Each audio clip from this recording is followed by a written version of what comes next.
January 24th, 2017, the Los Angeles Angels signed 31-year-old outfielder Eric Young Jr. Life was good for Young and his wife Victoria.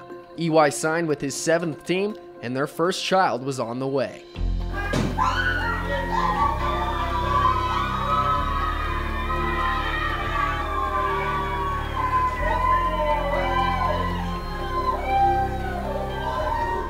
But before the Youngs knew it, their lives would change forever.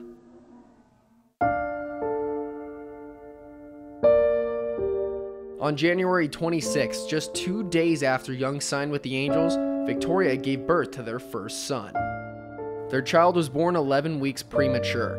Eric and Victoria were only able to spend a night with their baby before he passed away the next morning. Sadness, just heartbroken, not sure what the next step was. It took EY about a month before he decided to share the news. That's when he built up the courage to stand up in the center of the Angels spring training clubhouse and tell his new teammates that they shouldn't be afraid to talk with him about the situation or anything that they're struggling with. It really was just me kind of letting them know what happened, just so if I did have a down day, they wasn't alarmed. Then I just started talking from the heart, and ended up being, I guess, more of a motivational speech, and definitely wasn't planned. And I know a lot of the guys were appreciative. A lot of guys came and shared some of their stories with me that they've been going through. You don't want to feel sad for people, but you feel sad for them. It was their first son. Like I said, having kids myself, you can only imagine what they're going through. Just a terrible, terrible thing. Well, EY was always a very mature kid, even when he was a youngster. And when you have a tragedy like that, you got to pick up the pieces. He'll continue to have the burden, but I think he's focused on being the best baseball player he can be, and we're happy to have him. During those 4 weeks, Young and his wife mourned, but he said it was important to keep strong in his faith. You want to hold on to something, and my faith was what I held on to and what I continually hold on to. Fast forward to May 28th, still early in the regular season. Mike Trout tears a ligament in his left thumb and is out for 6 to 8 weeks. Young was called up to take his place, and 3 days later, something special happened. That's hit out toward right. That's hit well. Marquez is back. That is gone. EY Jr. big fly. At the services, when we laid our son to rest, the pastor reached out and told us in the service that one of the moments you hit a big home run this season, you're gonna look up to the sky, and that's your son looking down on you.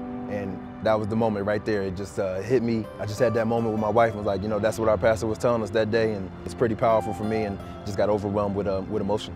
Young was playing some of the best baseball of his career.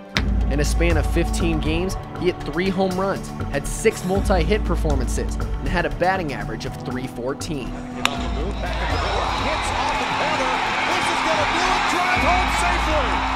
Eric Young Jr. with a walk-off. Kept things in perspective, and I was just having a great time out there, having the ball. Wasn't really trying to place Mike Trout. That wasn't even my thought process. I just wanted to take the opportunity and try to run with it. Every time Young steps onto the field, he says he's playing for his son. And whenever he gets a hit, home run, or just makes a good play, he holds up 3 fingers, representing the name of his son, Eric Young III. I was gonna call him Trey and hold it up every game, say a prayer in center field before every game, and hold it up to him. And even through that tragedy, I think it just maybe made him and his wife stronger. Young thinks so too. EY Jr. continues to tell his story and inspire people wherever he goes. And even with all the hurt, EY and Victoria still plan on having more kids. I wanted to make sure we was in a good place to continue, but definitely was talks of expanding the family again. And so one of these days, the Lord bless us with that. In Tempe, Troy Lynch, Cronkite Sports Report.